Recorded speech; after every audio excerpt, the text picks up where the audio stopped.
Cardano is finally poised to possibly pass Ethereum in the next year. It has almost everything it takes, especially if Ethereum is not able to scale with the E2.0 upgrade, which, by the way, we will have a big E2.0 video for you next week detailing everything you need to know about the changes. But there's a shadowy figure lurking underneath the surface for not just Ethereum, Cardano also. It's called Polkadot. While many people have been focused on the next Ethereum killer, Polkadot could be the single blockchain smart contract platform killer. Today, I'm going to explain to you what that means and why Polkadot could be the #1 coin you need to be looking at. I'm actually so bullish on Polkadot that I just put $500,000 worth of Bitcoin into DOT. Let's get it. BitSwap is the hottest new way to trade tokens. Crawling all the top decentralized exchanges, BitSwap gets you the very best price and value for your trades. BitSwap is changing the game. Try it now at bitswapdex.io. Welcome to BitBoy Crypto, the largest crypto channel in all the interwebs. My name is Ben. Every day on this channel, I show you how to make money in cryptocurrency. If you like money and crypto, make sure to subscribe to the channel. Subscribers are also eligible to win one full Bitcoin when we hit 1 million subscribers. Details down below in the video description. Now, in this video, I'm going to be explaining why you should be watching Polkadot to become the giant in cryptocurrency. And at the end of this video, I'll be discussing what I expect from DOT in the short term, which you're definitely not going to want to miss out on. Also, make sure to smash the likes if you want more Polkadot content and want me to go over some major players in the Polkadot IDO space next week. So let's get into it. Why do people love Polkadot so much? Well, it's pretty revolutionary, really. Technology development is a tricky game. You can create the greatest technology you've ever seen, but you see, technology begots more technology and faster technology and more advanced technology. One instance of this is called Moore's Law.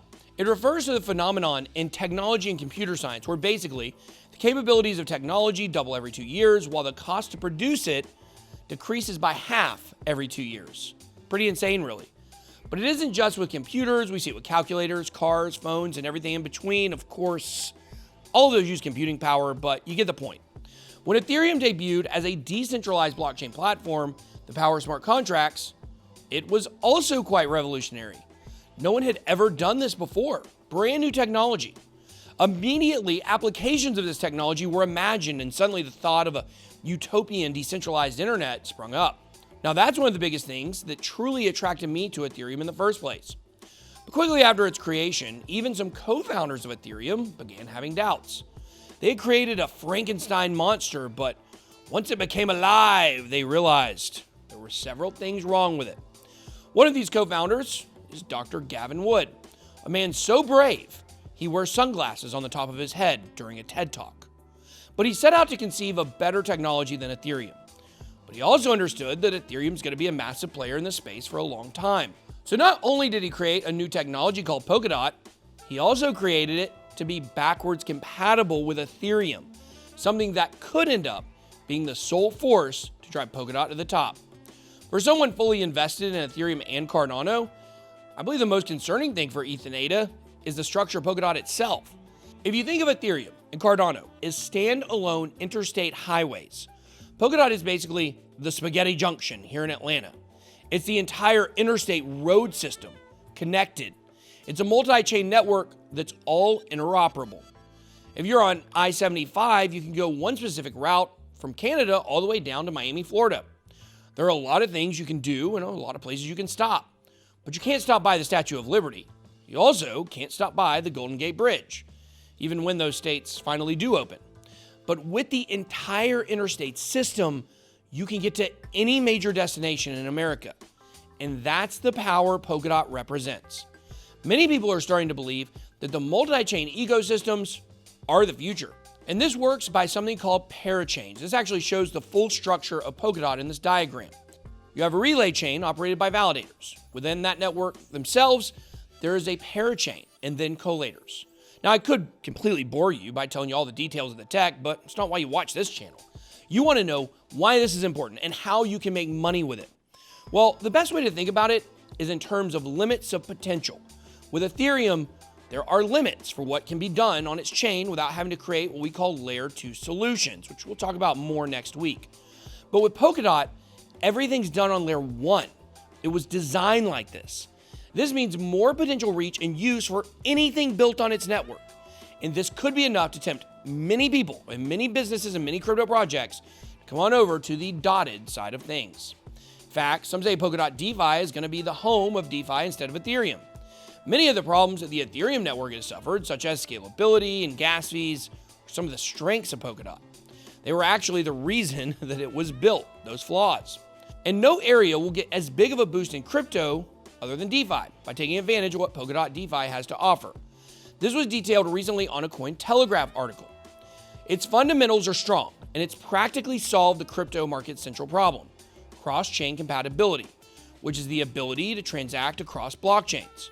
As a nice cherry on top, Polkadot presents DeFi projects with the opportunity to migrate to a high-performance parachain for improved bandwidth and transaction speeds. So you guys know we've discussed in depth before about how the gas fees on ETH have made the whales richer and the retail investors poorer. Imagine being able to go into a time machine and go back to the days of early 2020 when DeFi was basically in its infancy. DeFi projects existed, but yield farming and staking were not really hitting their stride yet. Imagine investing in Compound, YFI, or Sushi at the very beginning. Imagine being able to yield farm with the highest return split between the fewest investors. That could be the opportunity we have soon with Polkadot. While everyone is focused on NFTs right now, for good reason, many will miss the opportunity a lot of these Polkadot projects present. But not only is DeFi going to be a huge opportunity for Polkadot, IoT will also be a huge focus for DOT. Internet of Things devices will be one of the most explosive technologies over the next several years. In fact, this industry will grow by almost 50 billion devices in the next several years. But hidden within the context of this article is not only what many believe will be the key to IoT growth, but the key to Polkadot's growth and what makes it so special. It says, the founder of Robonomics, Sergey Loshnikov, believes that Polkadot is set to boost the development of open blockchains that have a number of incremental benefits compared to the private, conventional blockchains we're all used to. He further states that the future of collective governance should not be built around the enterprise blockchains, but around the distributed ledger ecosystems like Polkadot, which is more cost-effective for the end user. That's right, guys. Polkadot is the key to open blockchain explosion. While Enterprise has been using Ethereum more than anything else, Polkadot could be the new home of Enterprise, which was actually the original reason I was bullish on the use case for ETH. Follow the money. If business and enterprises use Ethereum, then it will moon. Same for Polkadot. And also, you can think of this as the end users getting a huge benefit as well, so it's a win-win. But what can we expect to see in the near term for Polkadot? Well, Binance Coin and Cardano have both spent time at the number 3 spot. Polkadot, of course, did have a turn already at number 3 a few months ago, but fell back all the way to number 6 as of today. The 4 top smart contract platforms are all trading turns and spots. So because of this, it's pretty easy to see that Polkadot at number 6 is primed to move north again. As an investor, I'm keen to see where DOT will move to. It's coming in at almost $10 billion underneath Binance Coin's valuation, at which point you have to ask yourself, with all the development on Polkadot and the capabilities of the multi-chain ecosystem, how in the world is it so far behind Binance Coin's market cap? Facts are, shouldn't be that far behind. So I fully expected to pump past all-time highs upwards of $50 per coin in the short term. Take that number 3 spot again shortly. But what do you think about DOT? Will it continue to pump until it becomes the coin of the future? Or are Ethereum and ADA simply superior products? Let me know down below. Smash the likes if you want more Polkadot content. That's all I got. Be blessed. BitBoy out.